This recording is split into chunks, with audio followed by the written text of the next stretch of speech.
Salam alaikum. Bon, après ces petites victuailles, on va passer au plat de résistance, si vous voyez ce que je veux dire. Je vois qu'il y a des gens qui entrent. Installez-vous, n'hésitez pas. Alors là, on va consacrer un temps à la première table ronde. Et on va commencer sur les chapeaux de roue, vous allez voir. Alors, pour petit rappel, le thème est bien l'héritage. Et là, autour de vous, autour de cette petite assemblée, il va y avoir 5 imams qui vont venir. Ils sont tous issus de la région PACA et ils vont nous parler de l'héritage prophétique. Est-ce que vous voulez bien, avec moi, applaudir les 5 imams qui nous ont fait l'honneur d'être avec nous aujourd'hui?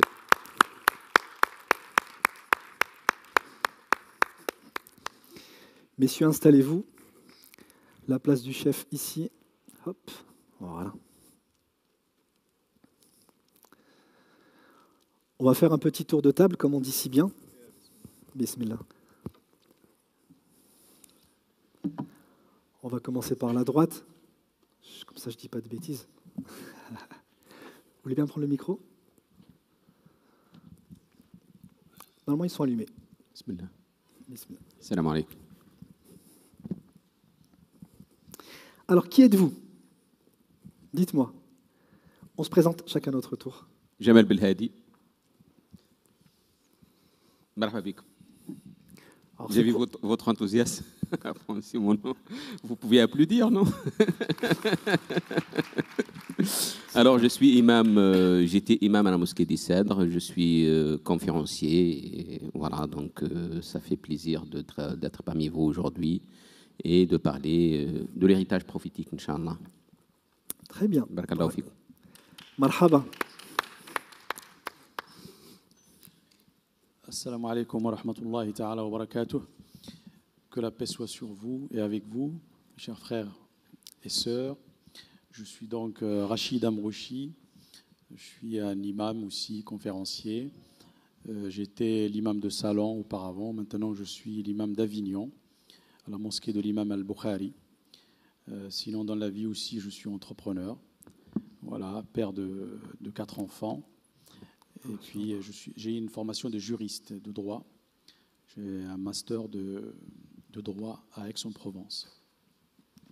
Masha'Allah. Assalamu alaikum wa rahmatullahi wa barakatuh. Que la paix soit sur vous. Votre frère Nasruddin Nasri. Je suis aussi imam et conférencier. Imam de la mosquée de Traite, la mosquée El Badr. J'étais auparavant à Oman. Je suis aussi de formation juriste comme mon frère Rachid. Je suis père de 4 enfants aussi. Et pour l'instant, je suis très content aujourd'hui d'être parmi vous pour traiter de ce sujet, Inch'Allah. Et j'espère que ça va aboutir, que ça va être utile pour tous, nous tous, Inch'Allah.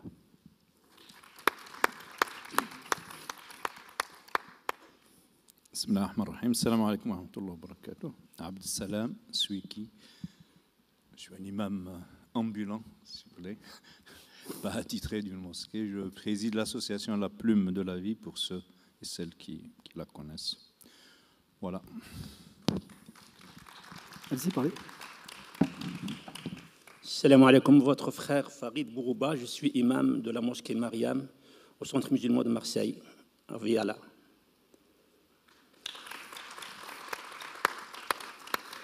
Farid, c'est vous qui allez présider? C'est moi qui vais présider. Allez, eh ben, je vous laisse entre vous et je vais même m'installer dans le public pour écouter tout ça avec attention. D'accord. Donc, héritage. Héritage, quand tu nous tiens. Aujourd'hui, les gens, absorbés par les préoccupations et par les problématiques d'un présent donc sans cesse renouvelable, et les yeux rivés vers un avenir plein d'espoir et un avenir meilleur, les gens, justement, face à cela, ils ne peuvent faire l'économie de faire un regard rétrospectif à notre héritage, et plus particulièrement à notre héritage spirituel. Nous autres imams, aujourd'hui, nous allons aborder avec vous quelques facettes de cet héritage religieux et spirituel que nous avons hérité de notre prophète Mohammed sallallahu alayhi wa sallam. Donc l'héritage, c'est ce que laissent les parents à leur famille, à leurs proches, après leur mort. Or, dès lors qu'on parle d'héritage spirituel, il nous vient à l'esprit ce hadith du prophète sallallahu alayhi wa sallam qui dit « Les prophètes ne se font hériter ni d'un dirham ni d'un dinar. Mais l'héritage des prophètes, c'est la science qu'ils ont léguée. Et que celui qui prend une part de cet héritage, il aura sans doute pris une part importante, une part très généreuse de cet héritage. Donc, nous autres imams aujourd'hui, à l'instar des savants qui ont hérité de ce legs si précieux qu'est le livre d'Allah Azza wa Jal et de la Sunna, nous allons nous interroger sur les différentes postures de notre époque à nous, comment on va faire face et comment nous allons nous comporter avec cet héritage pour pouvoir le retransmettre, pour pouvoir assurer la pérennité de ce message. Donc, nous allons commencer par l'intervention de notre frère Nasreddin, qui, lui, va mettre l'accent sur le fait que cet héritage, aussi prépondérant soit-il dans son aspect spirituel, il ne se réduit pas seulement au livre et à la sunna du prophète sallallahu alayhi wa sallam. L'héritage islamique, il comprend aussi cette longue tradition d'érudits qui ont planché sur le livre et sur les textes prophétiques pour les expliquer, pour les actualiser, pour les contextualiser.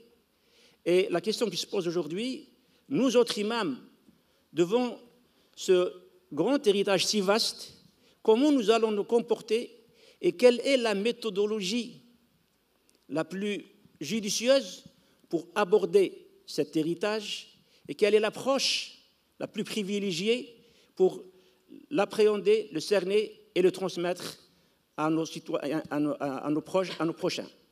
Donc, je te pose la question, mon frère Nasreddin, quelle est l'approche justement, quelles sont les modalités d'approche de cet héritage et en quoi la spécificité de cet héritage à notre ère de 2022 est-elle plus vaste, plus compliquée ou plus vaste que l'héritage d'il y a peut-être 4 siècles.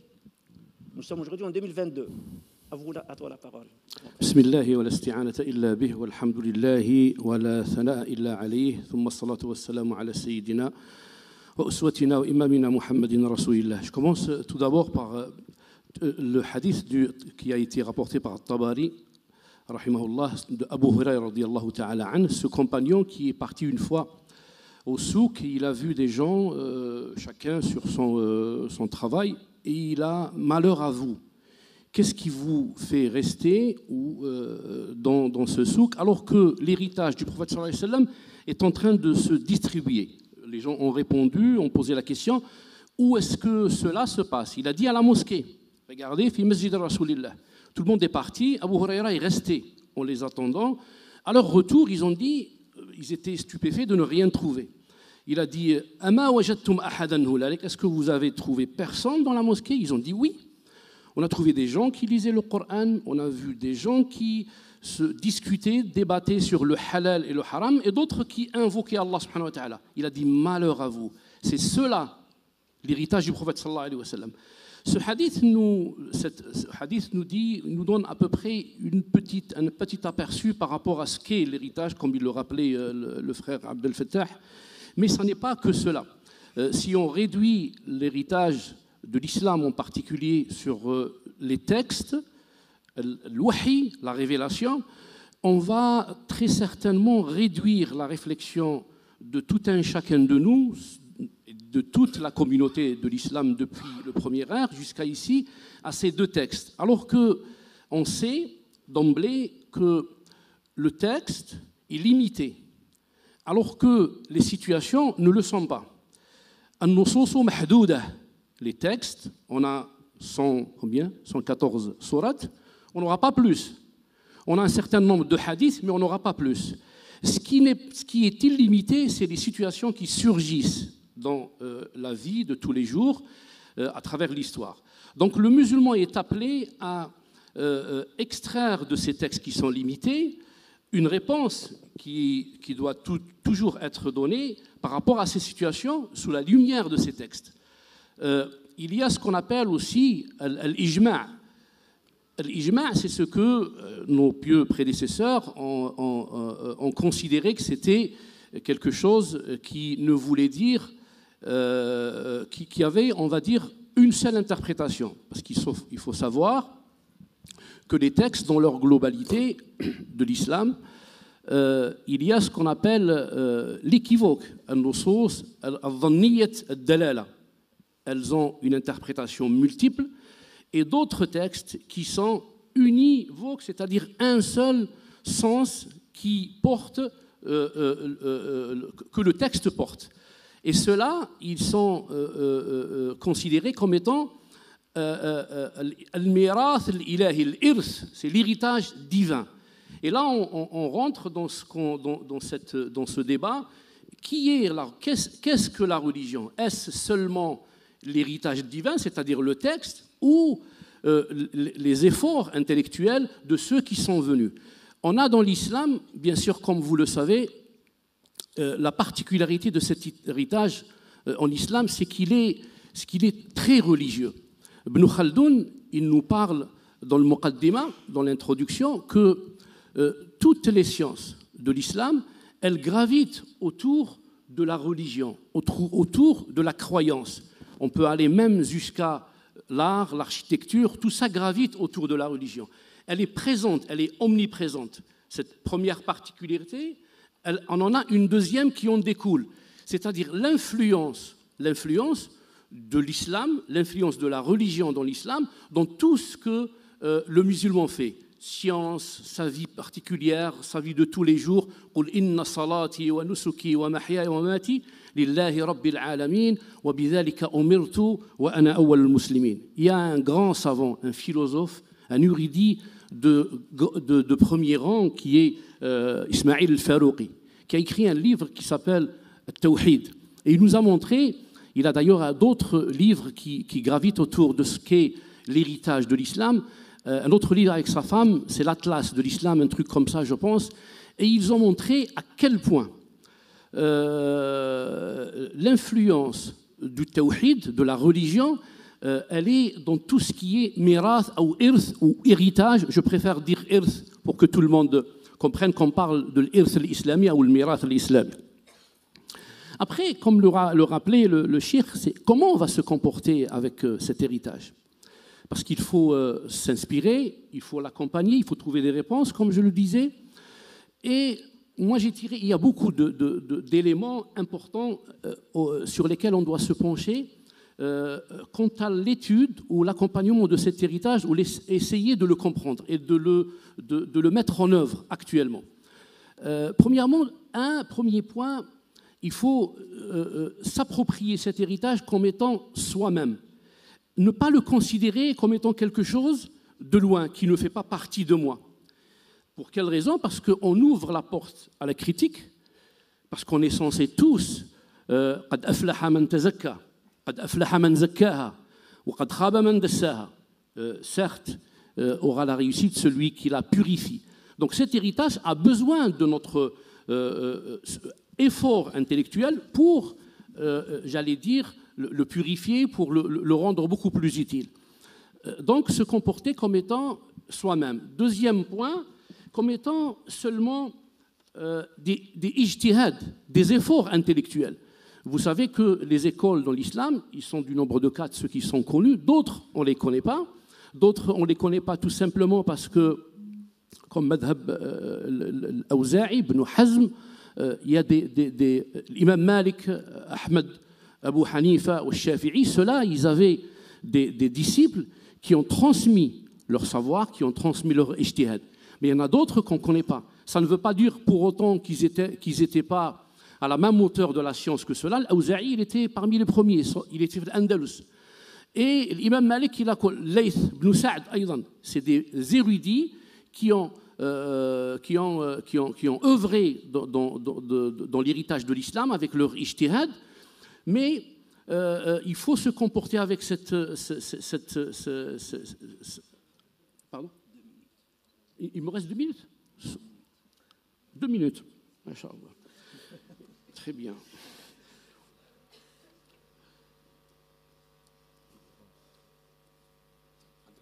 Oui, je suis en train de perdre du temps parce que... donc, il faut se comporter comme étant un ijtihad personnel. Donc, il est susceptible d'être corrigé, il est susceptible d'être repris, il est susceptible d'être enrichi. Et qui c'est qui l'enrichit? Et c'est nous. Donc, deuxième chose, ou autre point sur lequel je voulais parler, c'est se comporter par rapport à ce miras, à ce irth, comme étant, on a la possibilité de choisir. Et ça n'est pas seulement... pour quelle raison? Parce que le texte coranique, le sunnah, c'est la seule injonction à laquelle on doit se soumettre. Tous les autres ijtihad, on peut les considérer comme étant une œuvre humaine et qu'elle est susceptible d'être corrigée ou d'être sans pour autant les négliger. Vous savez que l'héritage de l'islam, c'est un héritage cumulatif. Yani tarakumi. Chaque période a eu cette œuvre de l'ijtihad et on ne peut pas pour autant la négliger parce qu'il y a un élément de ce qu'on appelle la contextualisation des choses. L'ijtihadat, les efforts intellectuels de nos érudits, elles sont issues d'un réel. Il faut les mettre dans leur contexte et dans leur temps, et dans l'espace, pour comprendre la quintessence de cet ouvrage ou de cet ijtihad. Et sinon, si on ne fait pas cette démarche intellectuelle, on peut oublier un certain nombre d'ijtihadat ou de travaux qui avaient une valeur à l'époque et on essaye de les imposer dans notre époque, ce qui ne peut pas passer. Idem pour ceux qui étaient délaissés à un moment donné et qui n'avaient pas cette force parce que le contexte ne le permettait pas. On peut, j'allais dire, de cet héritage, s'inspirer de cela par la ba'd al-ilm, certains de nos sachants de l'islam, même on peut trouver des situations qui avaient la connotation de da'if à un moment donné, qui peuvent nous servir dans notre époque. Donc la contextualisation, aussi, qu'est-ce que l'héritage dans l'islam? Est-ce qu'on peut considérer ou on considère d'emblée que l'ijtihad lui-même, on doit le suivre? Parce que dans l'islam, vous le savez, il n'y a pas de lien entre Allah subhanahu wa ta'ala et nous. Donc les efforts intellectuels, ils n'ont pas un caractère, j'allais dire, contraignant, si je peux dire, mais c'est juste un caractère où on peut les consulter et on peut, Inch'Allah, je vais peut-être revenir sur d'autres points parce que je vais laisser le temps à des frères. J'espère que j'ai essayé de faire. Barakallahu fik. Barakallahu fikum, mais j'espère que ça a été clair, Inch'Allah. Donc, après avoir eu une idée, donc un aperçu un peu sur l'approche que l'on doit faire et la posture que l'on doit avoir face à cet héritage, je voudrais donner la parole à Jamel pour qu'il nous parle du rôle de l'imam aujourd'hui qui est en première ligne face à ce hadith du prophète sallallahu alayhi wa sallam qui dit, je le lis d'abord en arabe parce qu'il est important qu'il soit sûr en arabe, يحمل هذا العلم من كل خلف عدوله ينفون عنه تحريف الغالين وانتحال المبطلين وتأويل الجاهلين. Il portera cette science de chaque génération qui succède, des gens justes et dignes de confiance qui vont réfuter toutes les distorsions et les déformations des rigoristes et des excessifs, l'usurpation des gens invalidants ou les fausses allégations et l'interprétation des ignorants. Comprendre ce hadith alors que nous constatons aujourd'hui, nous observons dans la vie quotidienne, des prétendus savants qui se revendiquent de cette science mais qui n'ont ni les profils éthiques, ni l'intégrité morale, et qui, au lieu de guider les gens, faire une compréhension et une pratique intelligente de cette religion souple et facile, ne font au fait qu'éloigner les gens et les repousser de cette religion par leur avis rigoriste ou laxiste. Donc, quelle est la part des imams aujourd'hui dans ce travail de réhabilitation, de correction de cet héritage et leur travail quotidien de transmission de cet héritage réhabilité. À la parole, Jamal, Inch'Allah. Barakallahu fik. Bismillahir Rahmanir Rahim. Wassalatu wassalamu ala an-nabiy al-Mustafa al-Karim wa la hawla wa la quwwata illa billah al-ali al-azim. Rabbi shrah li sadri wa yassir li amri wahlul 'uqdatan min lisani yafqahu qawli. Je vais aller directement dans le vif du sujet parce que le temps, on est limité par le temps. Donc, le hadith, partons par ce hadith du prophète sallallahu alayhi wa sallam qui dit dans chaque génération, des gens justes, pieux, auront la charge de cette science, c'est-à-dire la science de la religion. Ils en écarteront les falsifications, les déformations des exagérateurs, les prétentions des usurpateurs et les interprétations des ignorants. Vous savez tous, vous connaissez tous le hadith du prophète sallallahu alayhi wa sallam aussi qui dit « Ballighu anni walaw aya ». Nous sommes tous des héritiers du prophète sallallahu alayhi wa sallam. De part que le prophète sallallahu alayhi wa sallam, il nous a laissé entre les mains un message. Et nous devons, en tant que musulmans, dire disons ashhadu an la ilaha illallah wa ashhadu anna muhammadan rasulullah, porter ce message aux autres. Mais porter ce message, comment et de quelle manière? Comme vient de lire le frère Farid, malheureusement aujourd'hui il y a plusieurs interprétations de textes religieux. Et malheureusement que ces interprétations, heureusement qu'il y a plusieurs interprétations, pardon, mais malheureusement qu'il y a parmi ces interprétations diverses et multiples, quelques-unes qui déforment le texte religieux, qui déforment cet héritage extraordinaire du prophète sallallahu alayhi wa sallam et qui vont trop loin dans leur interprétation ou malheureusement des fois qui font des raccourcis dans leur interprétation. Je vais vous donner un élément de référence, vous allez vous identifier vite fait. Quand vous ouvrez Google aujourd'hui pour chercher n'importe quel sujet religieux, vous allez trouver les premiers sites qui vont venir dans la première page concernant malheureusement, font référence à des personnes qui sont, je ne sais pas comment les interpréter, je ne vais pas être grossier, mais malheureusement des mauvaises interprétations. Surtout quand vous cherchez un hadith, vous allez trouver plein des mises en garde. C'est un hadith da'if. C'est un hadith, faites attention à ce hadith, faites gaffe à ce hadith. Pourquoi? Parce que ça ne sert pas à leur intérêt. Aujourd'hui, nous, en tant qu'imams, conférenciers et tous ceux qui interviennent dans le champ religieux, nous sommes devant un défi. Et ce défi, c'est ces interprétations, malheureusement. Et malheureusement, il y a plein de nos concitoyens, des frères et des jeunes qui sont fraîches en arrivant à l'islam, en commençant à faire la prière, ainsi de suite. Ils sont absorbés par ces interprétations et ils tiennent vraiment. Et des fois, on est confronté à des jeunes, malheureusement, ou même des personnes âgées, d'ailleurs, des fois, mais ça fait mal encore plus quand c'est des jeunes, parce que leur esprit est encore frais et ils peuvent être des éléments positifs dans la communauté et véhiculer la science du prophète sallallahu alayhi wa sallam comme il se doit. Hein, parce que Allah subhanahu wa ta'ala disait à Sayyidina Moussa idhhaba ila fir'auna innahu tagha faqula lahu qawlan layyina. Allah subhanahu wa ta'ala, quand il a chargé Sayyidina Moussa, il lui dit avec Sayyidina Haroun, son frère, il lui dit allez voir Pharaon parce qu'il a transgressé toutes les règles jusqu'à qu'il s'est proclamé Dieu. Hein. Et Allah subhanahu wa ta'ala, il leur a dit faqula lahu qawlan layyina. Par contre, il faut lui parler d'une bonne manière, d'une bonne façon. Il faut lui dire des bonnes paroles, des paroles douces.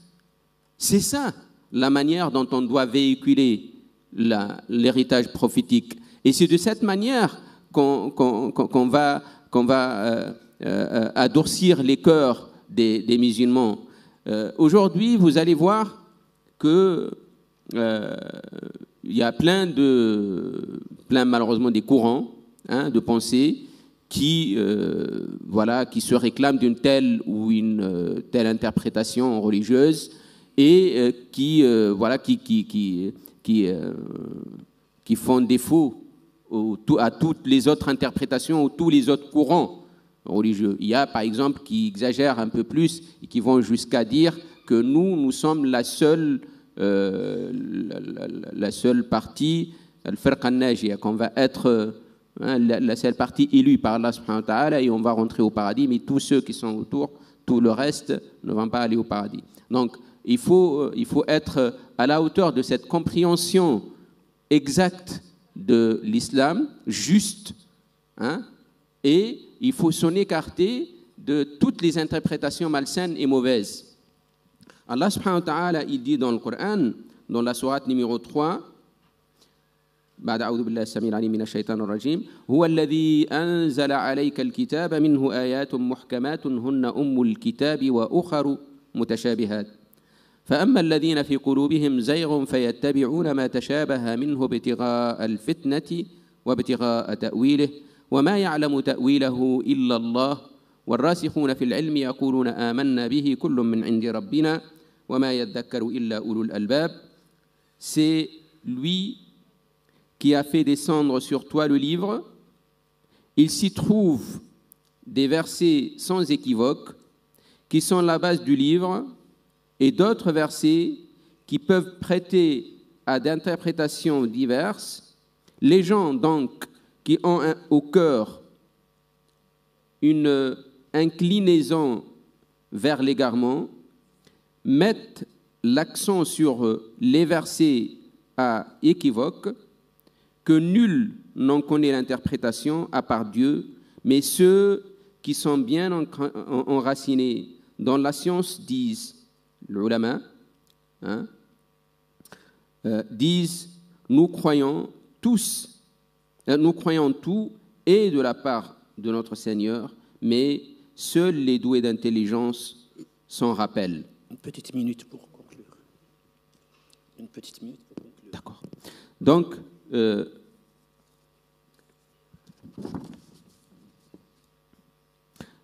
comme je disais tout à l'heure, nous sommes tous héritiers de messages du prophète sallallahu alayhi wa sallam. Mais comment on doit comprendre ce hadith du prophète sallallahu alayhi wa sallam? Nous sommes héritiers tous, c'est-à-dire que nous devons tous nous donner le droit d'interpréter l'islam et les textes religieux à bon initiant, ou comment ça se traduit, ce hadith du prophète sallallahu alayhi wa sallam? On est tous héritiers du prophète sallallahu alayhi wa sallam. On doit, de ce fait, être encore plus respectueux envers le texte religieux et le texte prophétique et envers cet héritage extraordinaire des ulama qu'ils nous ont laissé. Bien sûr, et en guise de respect encore, je vais terminer sur ça, en guise de respect encore, il faut respecter ces ulama, ces intervenants, ces conférenciers, ceux qui ont la science religieuse dans leur interprétation juste et exacte. Mais il ne faut pas prêter attention et donner crédit à tous ceux qui se réclament d'une telle ou tel autre courant, mais qui exagèrent et qui, malheureusement, des fois, travestissent le texte religieux et le texte prophétique.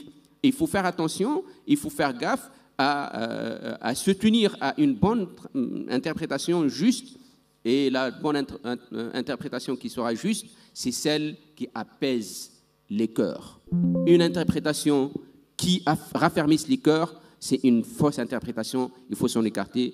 أقول قولي هذا وأستغفر الله لي ولكم فاستغفروه تجدوه غفورا رحيما وبارك الله فيكم.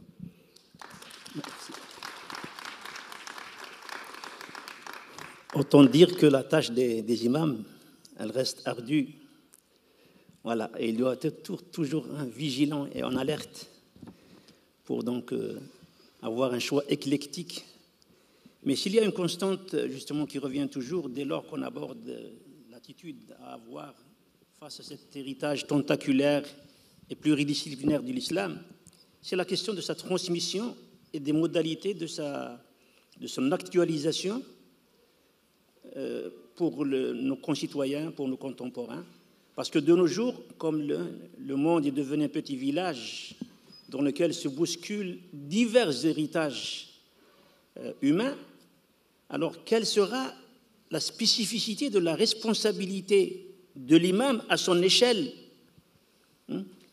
Quelle sera la spécificité? Quels sont ses choix sur quel axe, sur quel contenu il doit se focaliser pour transmettre ce message et assurer la pérennité du livre et de la tradition prophétique. Et c'est ce que Rachid va essayer de nous développer, Inch'Allah. Alhamdulillahi Rabbil Alamin.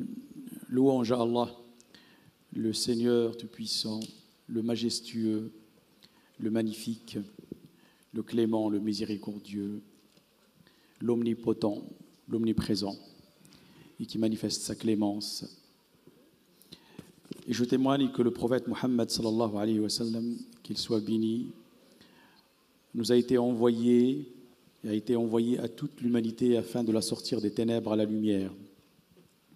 Mes chers frères, croyants et croyantes, et aussi pour les non-croyants, frères et sœurs dans l'humanité,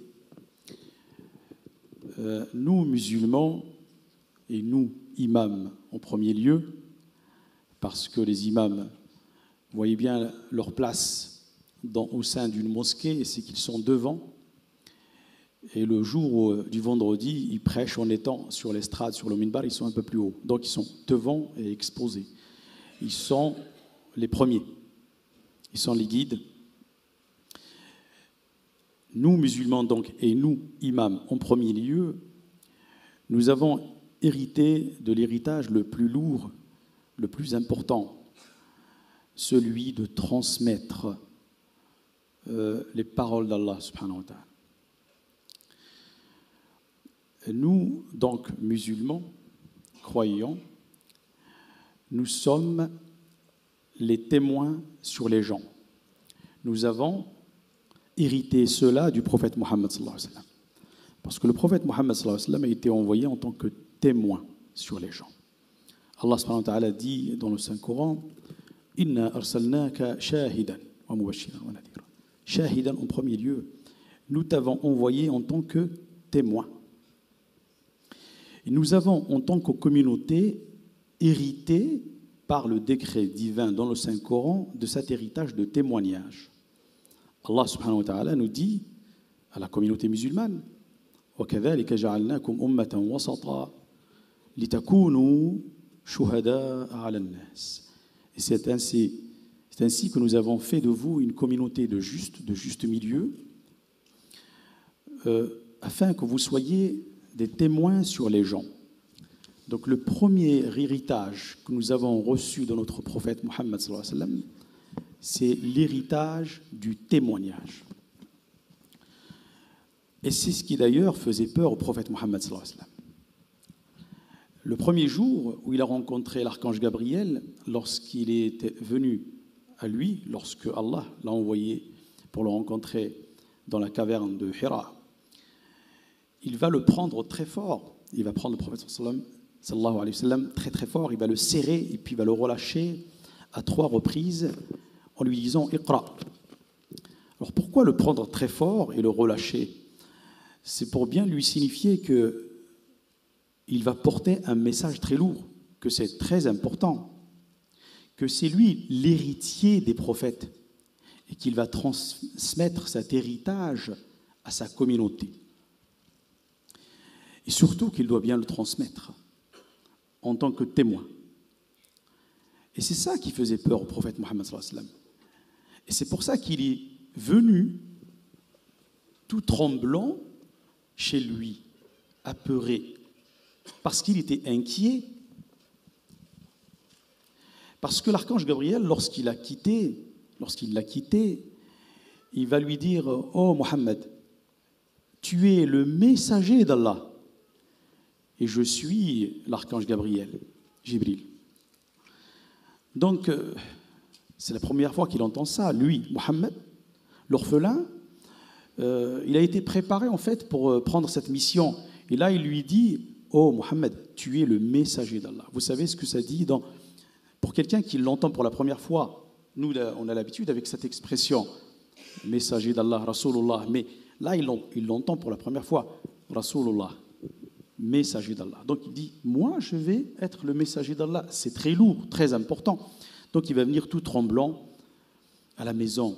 Et c'est notre mère, Khadija, donc Khadija bint Khuwaylid, radiyallahu anha, qui va le consoler, l'apaiser avec des mots qui sont restés dans l'histoire pour lui dire, entre autres, j'ai souhaité et j'espère que tu seras le prophète de cette communauté.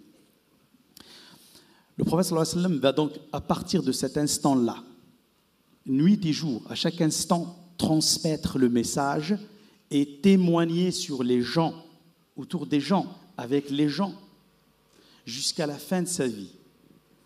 Au pèlerinage de l'adieu, Hajjatul Wada', il va interpeller les gens en leur disant « Est-ce que j'ai bien transmis les messages ? Hal ballagt ?» Et là, ils vont lui répondre « Oui, nashhad, nous témoignons que tu as bien transmis. » Et là, il va prendre son index vers le ciel, vers Allah subhanahu wa ta'ala, pour lui dire « Allahumma fashhad » « Oh Allah, sois témoin. » Donc lui, en tant que témoin, il a bien témoigné.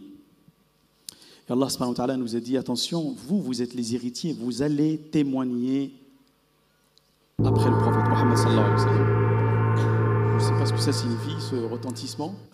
On peut continuer. Donc nous devons, franchement, je suis loin de la conclusion, mais on va dire témoigner, mais surtout bien témoigner. Vous imaginez les musulmans, pour bien témoigner, c'est une tâche difficile. Témoigner, ça veut dire dire des belles paroles, de bonnes paroles, avoir une bonne conduite à chaque instant.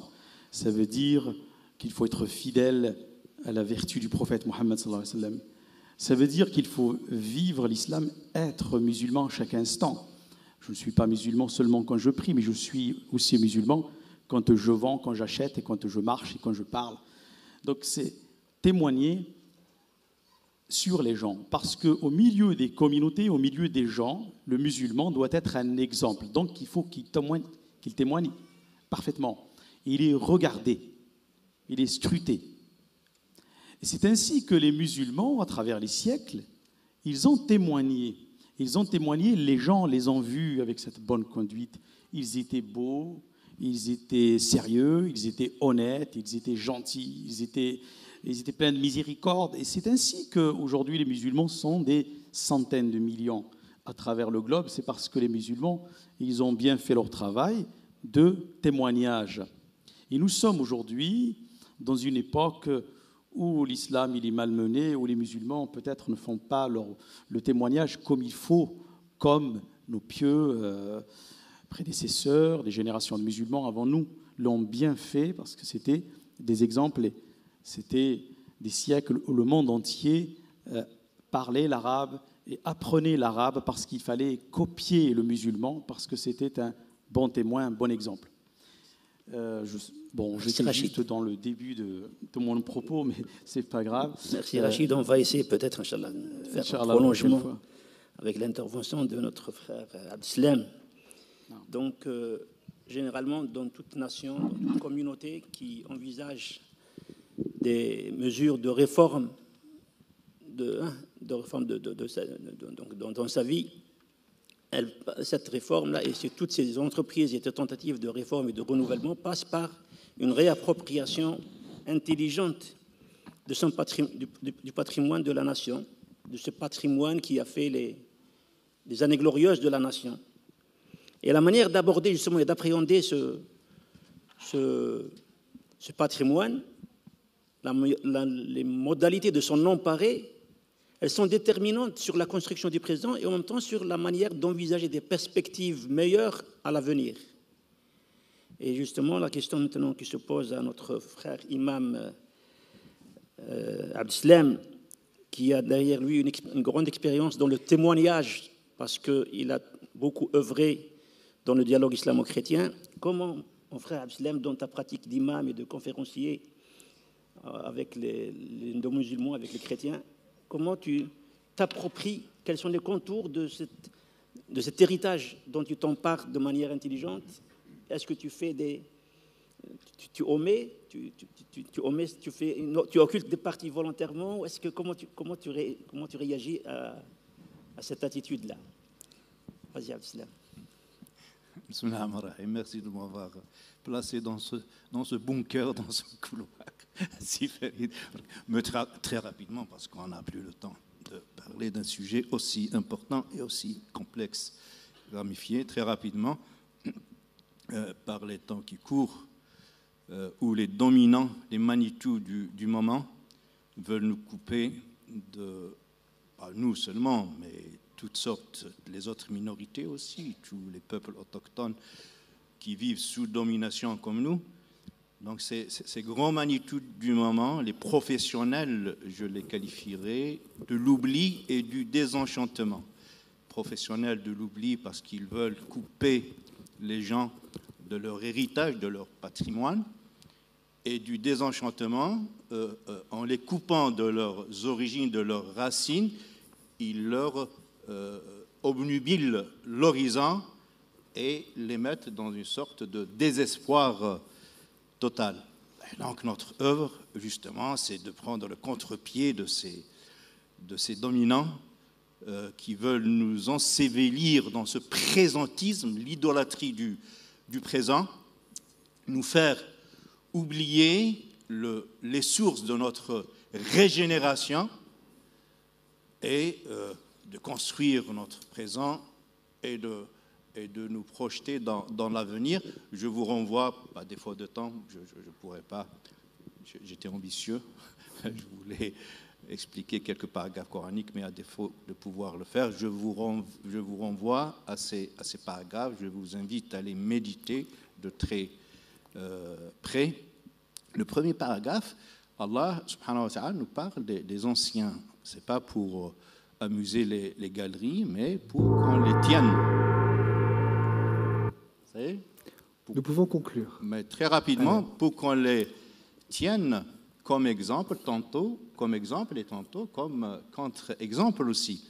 Et donc, il nous rappelle cet épisode d'une partie, c'est très important de le souligner, des enfants d'Israël qui se sont emparés de deux épisodes de leur histoire, parce que pour construire leur avenir, à leur façon, bien sûr, ils se sont emparés de deux épisodes de leur histoire, l'épisode de Salomon et l'épisode de Babel, Babila Haruta wa Marut, dans la sourate Al-Baqarah. C'est un paragraphe extraordinaire qui s'étale sur 2 pages. Commencez-le depuis le verset 95 jusqu'au verset 106 à peu près. Voilà. Pour justifier leur manipulation des esprits, pour inventer carrément une nouvelle religion qui ressemble plus ou moins de la vraie, celle qui est venue d'Allah, mais qui ne l'est pas en fait. Yallouna alsinatahum bil kitabi litahsibuhu min al kitabi. ويقولون هو من عند الله وما هو من عند الله ويقولون على الله الكذب وهم يعلمون. Donc il baragouine, donc il joue avec les mots, il utilise un jargon qui ressemble à celui de la religion, mais en fait qui ne l'est pas, pour manipuler les esprits, les simpler, les esprits faciles.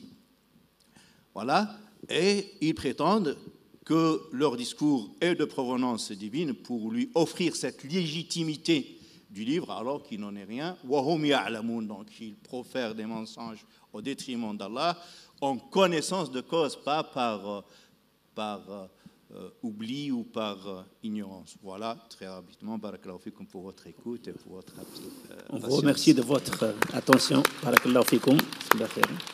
Même pas un mot de conclusion. Non, concluez. J'aimerais bien le confier à Abdeslam qui n'a pas eu tout le temps nécessaire pour finir. Il n'a pris que 3 minutes, le pauvre.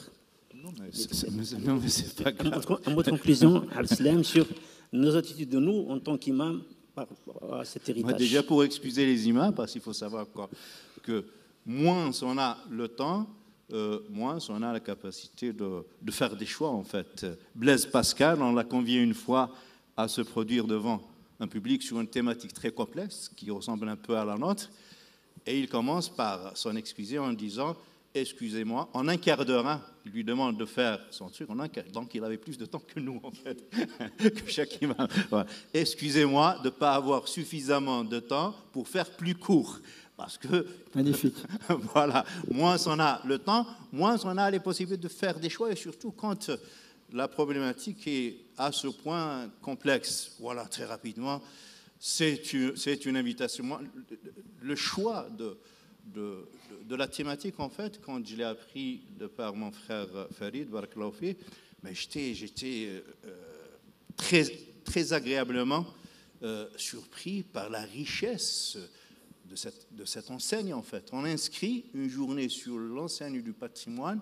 C'est ingénieux, ça fait partie de l'ingénierie culturelle, si vous voulez, mais faut-il se donner plus de temps pour pouvoir aborder ce genre de sujet qui nous tient à cœur, et surtout dans ce contexte. Déjà, le fait de renouveler notre regard à notre patrimoine qui stagne, il faut le dire, ça fait 3 siècles qu'il est dans une sorte de stagnation. On fait passer pour théologie l'histoire de la théologie, parce que pour qu'elle soit une théologie, il faut qu'elle se mette en dialogue avec les problèmes d'aujourd'hui et pas ressasser des problèmes morts, n'est-ce pas, et des idées mortes, et à trop vouloir les trimballer, elles deviennent mortelles, ces idées mortes. Et on continue à faire passer pour du droit musulman ce qui, en fait, n'est que de l'histoire du droit musulman, n'est-ce pas? Et donc, charge à nous tous, justement, de faire ce travail, chacun dans son petit créneau, dans son petit rôle, tout en essayant d'avoir une vue d'ensemble, sans jamais prétendre faire table rase du passé, parce qu'il n'y a que les simplets qui veulent réinitialiser la machine de zéro. À Newton, on lui a posé la question, comment tu as fait pour produire cette rupture paradigmatique en physique, n'est-ce pas, et inventer ta théorie?